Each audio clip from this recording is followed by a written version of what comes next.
નમસ્કાર વિદ્યાર્થી મિત્રો, શ્રી કર્મયોગ વિદ્યાલય કલ્યાણપુર વતી હું તમારું મારી આ YouTube ચેનલમાં સ્વાગત કરું છું।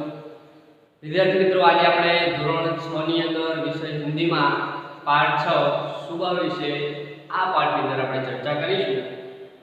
વિદ્યાર્થી મિત્રો, આ એકમની અંદર એક એવી છોકરીની વાત કરવામાં આવી છે કે જે એક રોગથી પીડાય છે છતાં પણ એનામાં રહેલું સાહસ અને परिश्रमની જે ભાવના છે એ આ બંને ભાવનાઓથી એ પોતાના રોગને એક પ્રકારે માત આપી દે છે કે આવી મુશ્કેલીની અંદર પણ એ અડગ રહીને એ પોતાનું જે કાર્ય છે એ કાર્ય કરતી રહે છે। તો ચાલો વિદ્યાર્થી મિત્રો, આપણે એકમ તરફ આગળ વધીએ कि पोलियो की बीमारी से बच्चे विकलांग हो जाते हैं। बच्चों को इस बीमारी से बचाने के लिए उन्हें पोलियो की दवा पिलाई जाती है। कि विद्यार्थी मित्रों, આપણે જ્યારે નાના હતા ત્યારે આપણને પોલિયોના જે ટીપા છે એ ટીપા પીવડાવવામાં આવે છે। એનું કારણ શું? તો કે જ્યારે મોટી ઉંમરે આ પોલિયો નામનો રોગ છે આપણને ન થાય। પોલિયોની અંદર જ્યારે આ રોગ થાય છે ત્યારે એ રોગીના કેટલાક અંગો છે એ કામ કરવાના બંધ કરી દે છે। એવી જ અહીંયા આ વાર્તાની અંદર, આ પાઠની અંદર આપણને દર્શાવેલું છે। इस सच्ची घटना में पोलियो विकलांग बालिका रेशमा अपनी सूझबूझ और साहस से काम कर लेती है। उसकी शारीरिक कमी उसके इरादों में कभी बाधा नहीं बनी।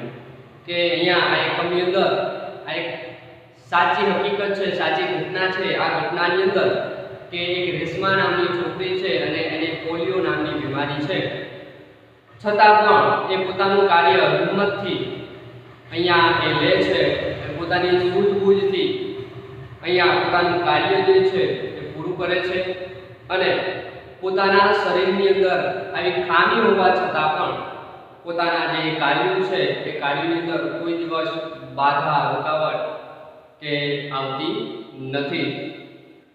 वह जिंदादिली एवं परिश्रम से अपना जीवन कैसे जी रही है इसका निरूपण इस घटना में किया गया है। के પોતાનું જીવન અહીંયા એક રોગી હોવા છતાં પણ પોતાની અંદર રહેલી जिंदादिली के खुश मिजाजी आनंदથી તે રહે છે, પૂરી મહેનતથી પોતાનું કાર્ય તે કરે છે। એની સંપૂર્ણ ઘટના આપણને આ પાઠની અંદર સમજાવેલી છે। सुबह सुबह रेशमा ने देखा कि घर के सभी लोग सफाई में व्यस्त है।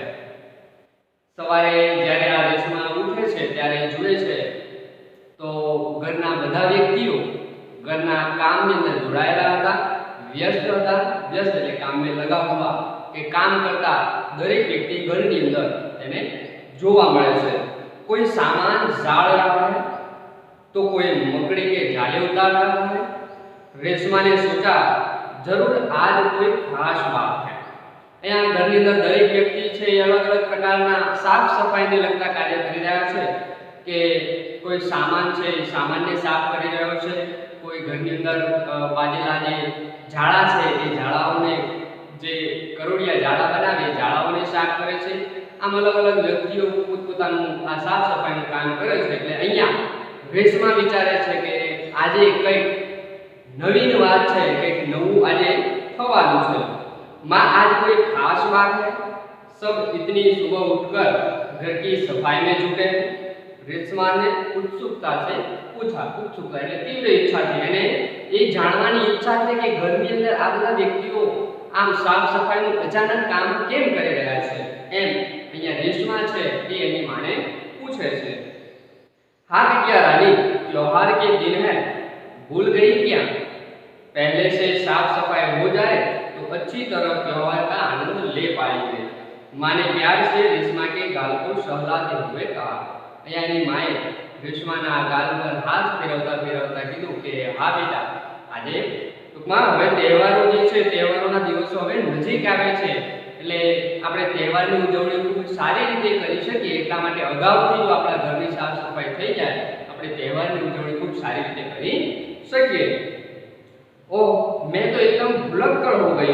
पर माँ, आपने मुझे तो कोई काम सौंपाયું नहीं, मैं क्या करूं, बताओ मां। અહીંયા રેશમા જેની માને કહે છે કે હું તો એ વાત ભૂલી જ ગઈ કે હવે તહેવાર આવે છે, આપણા ઘરની સાફ સફાઈ કરવી પડશે, અને કહે છે જોડે જોડે કે તમે તો મને કોઈ કામ સોંપ્યું જ નથી, તો હું શું કામ કરું, મને काम बताओ। अच्छा चलो पहले नहा धोकर तैयार हो जाओ, फिर बताऊंगी बहुत से काम है, मैं भी आपकी मदद करना चाहती हूँ, माँ ने कहा। અહીંયા એની માં એને કહે છે કે તું પહેલા નાઈ ધોઈને તૈયાર થઈ જા, પછી આપણા ઘરની અંદર ઘણું બધું સારું કામ છે, એ કામ હું તને પછી આપું। રેશમા ने रुआ से स्वर में कहा, मदद तो मैं जरूर लूंगी, मैंने तुम्हारे लिए कई काम सोच रखे हैं, नहा धोकर नाश्ता कर लो, फिर बताऊंगी। कहते कहते माँ ने रेशमा को उसकी पहिए वाली कुर्सी पर बैठा दिया। અહીંયા રેશમાએ જેને માની લીધું કે મને કઈ કામ બતાવો, એટલે વળી પાછી કહે છે કે મેં તારા માટે ઘણું બધું કામ વિચારી રાખ્યું છે, પહેલા તું નાહી ધોઈ નાસ્તો કરી તૈયાર થઈ જા, પછી હું તને તારું કામ બતાવું, એમ કહી અને જે વ્હીલ ચેર જેને કહેવાય કે જે અપંગ માણસ જે ચાલી શકતો ના હોય એને બેસવા માટે જે ખુરશીનો ઉપયોગ, પૈડાવાળી ખુરશીનો જે ઉપયોગ કરવામાં આવે છે, એ ખુરશીની અંદર, એ વ્હીલ ચેરની અંદર આ રેશમાને એની માં બેસાડી દે છે। रेशमा ने अपनी पहिए वाली कुर्सी को धीरे धीरे धकेला और अपने दैनिक कार्य में लग गई कि પોતાની પૈડાવાળી જે ખુરશી છે, ખુરશીમાં બેસી અને જાતે ધક્કો મારી અને પોતાના જે રોજિંદા જીવનના જે કાર્યો છે એ કાર્ય કરવામાં લાગી જાય છે। रेशमा जब 5 साल की थी तभी से उसके दोनों पैर काम नहीं करते थे, उसे बहुत तेज बुखार हुआ और घुटनों से नीचे दोनों पांव एकदम बेजान हो गए। बेजान बेजान એટલે અહીંયા આપણે દર્શાવ્યું છે કે बिना जान के निर्जीव, કે એને આપણે આપણી રીતે હલનચલન છે એ હલનચલન આપણે કરી શકીએ નહીં। એટલે કે જ્યારે રેશમા 5 વર્ષની હતી ત્યારે એને ખૂબ સખત તાવ આવે છે, અને આ તાવ આવવાના કારણે એના જે પગના જે ઘૂંટણો છે એ ઘૂંટણોથી એનો પગ છે એ સાવ નિર્જીવ અવસ્થામાં થઈ જાય છે। बहुत इलाज करवाया पर रेशमा के पाँव में जान नहीं आई। घણા બધા इलाजो છે, ઘણા બધા ડોક્ટરો દ્વારા એની તપાસ કરાવવામાં આવી કે આને કઈ દવા છે, દવા કરાવવામાં આવી છતાં પણ એનો કોઈ પણ પ્રકારનો इलाज છે એ इलाज મળ્યો नहीं। उसे पोलियो हो गया था। रेशमा बहुत हिम्मत वाली लड़की थी। शुरू में उसे जरूर दूसरों की सहायता लेनी पड़ी, परंतु अब 11 साल की उम्र में वह अपने सारे काम स्वयं करती है। કે જ્યારે અહીંયા રેશમાને પોલિયો થઈ જાય છે ત્યારે એ 5 વર્ષની હતી ત્યારે એ લોકો શરૂઆતની અંદર નાની અવસ્થાની અંદર અહીંયા રેશમા છે એ એકબીજાની મદદ લેતી પોતાના રોજિંદા કાર્યો કરવા માટે અથવા તો અન્ય કાર્યો માટે। પણ રેશમા એક હિંમતવાળી છોકરી હતી એટલે જ્યારે એ 11 વર્ષની થાય છે ત્યારે એ પોતાના કાર્યો જે છે પોતાના કાર્યોની અંદર કોઈ પણ વ્યક્તિની મદદ લેતી नहीं, અને પોતાના કાર્યો જે છે એ જાતે સ્વયં જ અહીંયા करती।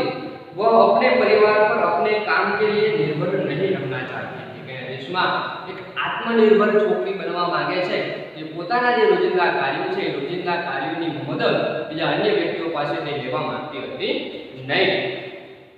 परिवार के सभी सदस्य पिताजी, छोटू भाई गोलू, दादी जी, दादाजी सभी उसे बहुत प्यार करते हैं। वह सबकी आंखों का तारा है। आंखों का तारा होना એટલે કે बहुत प्यारा होना। કે આ રેશમા છે એ ઘરના દરેક વ્યક્તિની લાડેલી છોકરી છે, એને બધા વ્યક્તિઓ ખૂબ જ પ્રેમ કરે છે। माँ ने रसोई घर में सारे बर्तन, डिब्बे, बोतलें नीचे उतारकर साफ कर दिए थे। उन्होंने रेशमा को आवाज दी, रेशु अगर तुमने नाश्ता कर लिया हो तो काम में मेरा हाथ बटाओ। અહીંયા રેશમાને કામ બતાવવા માટે એની મમ્મી એને બોલાવે છે કે રેશમા તે જો તો નાસ્તો કરી લીધો હોય તો અહીંયા રસોડામાં આવ અને અહીંયા આ રસોડાની અંદર મને કામમાં તું મદદ કર। हाँ माँ, मैंने नाश्ता कर लिया। दूध का मेवा वाला दलिया बहुत अच्छा बना है। माँ में हाथ धोकर अभी आती हूँ। અહીંયા રેશમા કહે છે કે હા મેં નાસ્તો કરી લીધો છે અને દૂધનો જે મેવાવાળો જે દલિયો છે એ દલિયો ખૂબ સરસ બન્યો છે, મને ખૂબ ભાવ્યો છે એમ કહી અને કહે છે કે હું હાથ ધોઈ અને હમણાં તમારી મદદ માટે હું આવું છું। रेशमा अपनी कुर्सी को धकेलते हुए रसोई घर में पहुंची। रेशमा माँ को बर्तन डिब्बे पर लेबल लगाकर पकड़ाती गई और माँ उन्हें व्यवस्थित ढंग से सजाती गई। रसोई घर फिर से चमचमाने लगा। હવે રેશમા પોતાની જે પૈડાવાળી ખુરશી છે એ ખુરશીને ધક્કો મારીને રસોડા તરફ જાય છે કે એની માએ જે વાસણો છે, જે ડબ્બા છે એ ડબ્બાની સાફ સુફી કરી રાખ્યા હતા એની ઉપર કે આ ડબ્બો છે એ ચોખાનો છે, દાળનો છે, મગનો છે, એમ અલગ અલગ એવા લેબલ સ્ટીકર જેને કહેવાય કે એની પર નામ લખેલા હોય જેથી વસ્તુ આપણને સરળતાથી મળી જાય એવા સ્ટીકર ચોંટાડી અને રેશમા છે એની માને આપે છે અને આ રીતે એનું જે રસોડું છે એ ખૂબ જ સરસ મજાનું ચોખ્ખું બનાવી દે છે। पिताजी दफ्तर चले गए। माँ को लड्डू बनाने के लिए कुछ जरूरी सामान चाहिए था। गोलू तो बहुत छोटा है, दादाजी बहुत बुजुर्ग हैं। अब सामान लाए कौन? माँ परेशान थी। रेशमा ने कहा सामान मैं ले आऊंगी।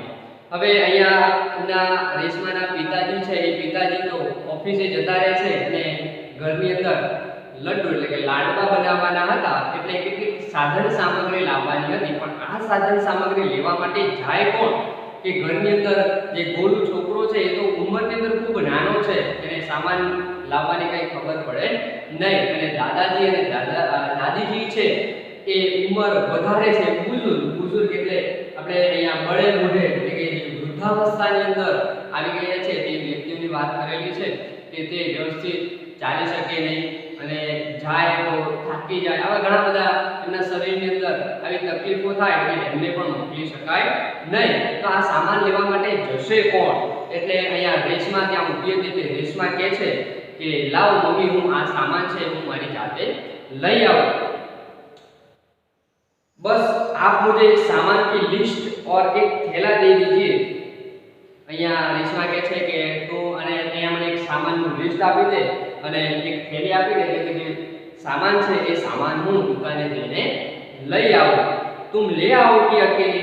माने पूछा કે તું એકલી જઈશ અને આ બધો સામાન તું શું લઈ આવીશ એમ એની માં છે રેશમાને પૂછે છે।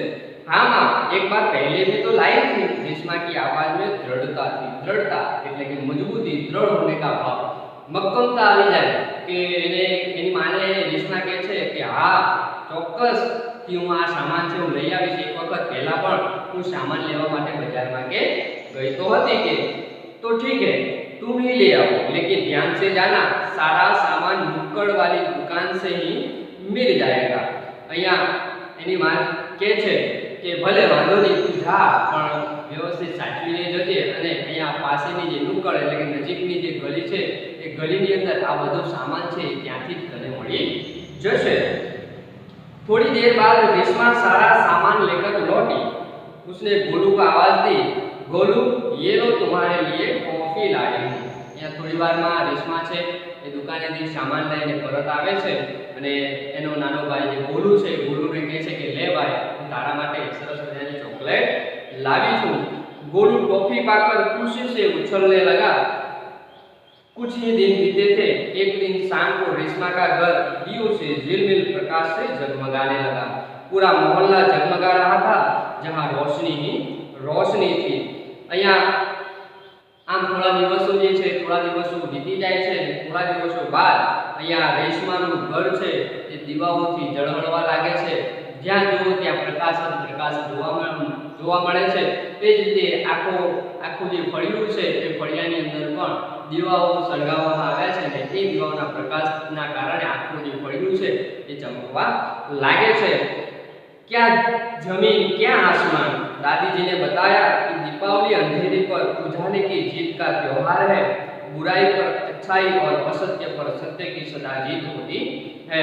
અહીંયા રેશમાની દાદી છે એ દાદી એમને ઘણી બધી એવી વાર્તાઓ કથાઓ કીધેલી છે કે અહીંયા દીપાવલી એટલે કે દિવાળીના દિવસે આપણે મોટાભાગે દિવાળીના દિવસે ઘરની અંદર સરસ મજાના દીવડા સળગાવીએ છીએ। કારણ એટલું જ કે અહીંયા એ દિવસે અંધારા પર અજવાળું છે અંધારાની અંદર દીવા સળગાવીએ એટલે પ્રકાશ ફેલાય અને અંધારું છે શું થાય છે દૂર થાય છે। એટલે કે જે બુરાઈ એટલે કે ખોટી વાતો છે એ बुराई पर खराब बातों पर झूठा पर सत्य की जीत है એ જ પ્રમાણે અસત્ય પર સત્યની જીત જે છે એ અહીંયા જોવા મળે છે। इसलिए रावण को पराजित कर राम अयोध्या लौटे थे। હવે દિવાળીના દિવસે કે જ્યારે રામ ભગવાન રાવણને મારી અને જ્યારે પરત પોતાના રાજ્યમાં અયોધ્યામાં પહોંચે છે ત્યારે અયોધ્યાના સૌ નગરવાસીઓ છે એ નગરવાસીઓ પોતાના ઘરની અંદર દીવડા પ્રગટાવીને એનું સ્વાગત કરે છે। તે દિવસથી આ દિવાળીનો તહેવાર છે ઉજવવામાં આવે છે। उसी खुशी में यह त्योहार मनाया जाता है। रेशमा और गोलू बड़े ध्यान से दादी जी की बातें सुन रहे थे। અહીંયા ખૂબ જ ધ્યાનપૂર્વક આજે દાદીમાં જે આવી વાતો કરી રહ્યા હતા એ વાતોને એક ધ્યાનપૂર્વક અહીંયા બંને રેશમા અને ગોલુ છે દાદીમાં એ વાતો સાંભળી રહ્યા હતા। कुछ देर बाद सबने मिलकर पूजा की और प्रसाद खाया। गोलू अपने दोस्तों के साथ पटाखे छुड़ाने में मग्न हो गया। रेशमा अपने दादा दादी के साथ फुलझड़ियों जला रही थी। इतने में रेशमा ने क्या देखा कि गोलू ने जिस पटाखे को बुझा हुआ समझकर छोड़ दिया था उसमें से चिंगारियां निकलने लगी। હવે અહીંયા બધા સાથે મળી અને ઘરની અંદર પૂજા પાઠ કરવા लाग्या। પ્રસાદ છે એ પ્રસાદ ચઢાવવા लाग्या, પ્રસાદ એકબીજાને વહેંચવા लाग्या। હવે અહીંયા ગોલુ છે એ ગોલુ એના મિત્રો સાથે આ જે ફટાકડા છે એ ફટાકડા જે બાંધેલા હતા એ છોડવામાં લાગી ગયો અને અહીંયા રેશમા અને એની દાદીમાં ફૂલદડિયા આપણે ફૂલદડિયા છે સળગાવવા લાગ્યો, જેને આપણે તનક તારા કે અહીંયા દરેક પ્રાદેશિક ભાષામાં અલગ અલગ શબ્દોનો ઉપયોગ કરવામાં આવે છે। આવી ફૂલ છડી જેને કહેવાય કે જેની અંદર ફૂલો જેવો સળગાવી એટલે ફૂલ જેવો સરસ મજાનો વરસાદ થતો હોય એવું આપણને લાગે એમ અહીંયા રેશમા અને દાદીમાં આ ફૂલદડિયા છે એ સળગાવવા લાગ્યા હતા। હવે અહીંયા ગોલુ એ શરૂઆતમાં જ્યારે એક ફટાકડો છે એ સળગાવ્યો હતો અને એ હવે એમ સમજી બેઠો કે આ ફટાકડો હવે ફૂટશે નહીં એમ એ ફટાકડાને એ કે હવે ઓલવાઈ ગયો છે, બુઝાઈ ગયો છે એવું સમજી અને એ એની પાસે જાય છે। પણ એ ફટાકડાની અંદરથી તો તણકલા ચિંગારી એટલે કે તણકલા છે તણકલા નીકળતા હતા। ગોલુ की पीठ पटाखे की तरफ थी। હવે ગોલુ અહીંયા જે રીતે બેઠો હતો એની પાછળની તરફ આ જે ફટાકડો છે એ ફટાકડાની અંદરથી તણકા છે તણકા નીકળી ગયા હતા। રેશમા चिल्लाई, गोलू गोलू बचो, तुम्हारे पीछे पटाखा है। અહીંયા રેશમા જોરથી બૂમ પણ પાડે છે કે ગોલુ ગોલુ તું જરા સાચવીને ધ્યાન રાખે, બચીને રહેજે કે તારી પાછળ એક ફટાકડો છે ફટાકડો સળગી રહ્યો છે। पटाखों के शोर में रेशमा की आवाज दब गई। પણ આ જે ફટાકડાના જે દિવાળીના દિવસે બધા ફોડી રહ્યા હતા એના અવાજની અંદર આ રેશમા જે બોલી રહી હતી એનો અવાજ છે એ અવાજ આ ફટાકડાની નીચે દબાઈ જાય છે એટલે કે એનો અવાજ ગોલુ સુધી પહોંચતો નથી। बाकी लोग कुछ समझ पाते। सबसे पहले रेशमा जल्दी जल्दी कुर्सी को धकेलती गोलू के पास जा पहुंची। उसने गोलू को जोर से धक्का दिया और खुद आगे निकल गई। अपनी कुर्सी की गति के कारण धड़ाम जोर का धमाका हुआ। रेशमा की फुर्ती ने गोलू को जलने से बचा लिया। गोलू को कुछ समझ न आया कि उसे धक्का किसने दिया और क्यों। હવે રેશમાની આવાજ છે ગોલુ સુધી પહોંચતી નથી એટલે રેશમાએ બીજું કંઈ પણ વિચાર્યા વગર પોતાની પૈડાવાળી જે ખુરશી હતી એ ખુરશીને ધક્કો મારી અને અહીંયા ગોલુ તરફ જવા લાગી અને ગોલુ જે ફટાકડા પાસે જે સળગતો હતો એ ફટાકડા પાસે જ્યાં ઊભો હતો ત્યાંથી એને જોરથી ધક્કો મારે છે અને એ ફટાકડાથી એને દૂર કરી દે છે। એ જ રીતે હવે પોતાની જે સાયકલ પૈડાવાળી જે સાયકલની ગતિ હતી એ ખૂબ વધારે હોવાના કારણે અહીંયા આ રેશમા પણ છે એ ધડામ લઈને નીચે પડે છે।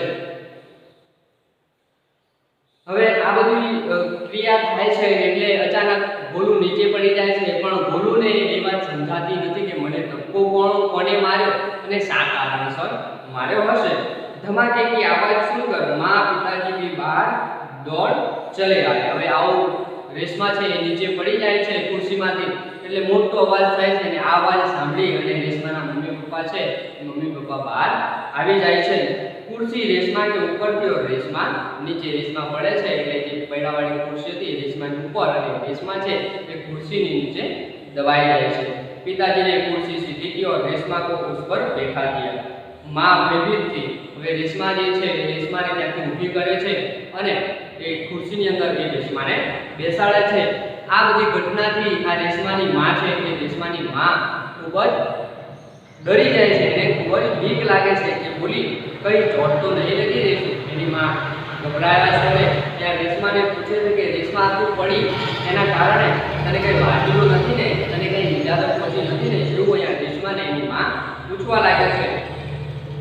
રેશમાને ઉन्हें સારી વાત બતાવી. રેશમાએ એને સારી વિગત કે આમ બોલું છે, બોલું પાછળ ફટાકડો સળગી રહ્યો તો એને બચાવવા માટે મેં આમ કરી. એવી બધી વિગતો જે બધી માહિતી છે એની મમ્મી પપ્પાને રેશમા છે એ કહે છે. સબને રેશમા की पीठ थपथपाई. पीठ थपथपाना એટલે કે શાબાશી દેના. અહીંયા આવી કે પોતે આ રીતે અપંગ અહીંયા પોલિયોના રોગથી જે પીડાવા હોવા છતાં કે પોતાના પગ કામ કરતા નથી છતાં પણ એને પોતાના ભાઈને આ મોટી નુકસાનીથી બચાવી લીધો. આ કારણોસર આ ઘરના બધા સભ્યો છે એને શાબાશી આપવા લાગ્યા. बोलू रेशमा के पास आकर नाट्य ढंग से बोला, दीदी आज तो आपने मेरी जान बचा ली. आपका यह धमाकेदार धक्का मुझे हमेशा याद रहेगा. यहाँ बोलू છે મજાકની અંદર એક નાટકીય સ્વભાવની અંદર અહીંયા બોલુ એની બેન રેશમાને કહે છે કે બેન આજે તે મારો જીવ બચાવી લીધો છે અને ખરેખર આજે ધક્કો તે મને માર્યો છે એ છેક સુધી આ ધક્કો મને યાદ રહેશે. सभी लोग खिलखिलाकर हंस पड़े. रेशमा की शारीरिक कमी उसके इरादों में कभी बाधा नहीं बनी. અહીંયા બોલુની આવી સરસ મજાની કે મજાકવાળી વાત સાંભળી અને બધા ઘરના સભ્યો હસવા લાગે છે અને રેશમાની આ જે શારીરિક ખામી છે એ શારીરિક ખામી કોઈ દિવસ એના જે ઈરાદાઓ છે ત્યાં એના જે મનસૂબા છે મનસૂબાની અંદર કોઈ દિવસ એની ખામી બનશે નહીં. वह आज भी उतनी ही जिंदादिली और परिश्रम से अपना जीवन जी रही है.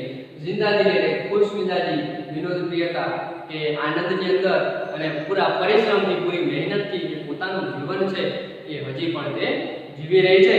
उसकी हर सुबह नई सुबह होती है.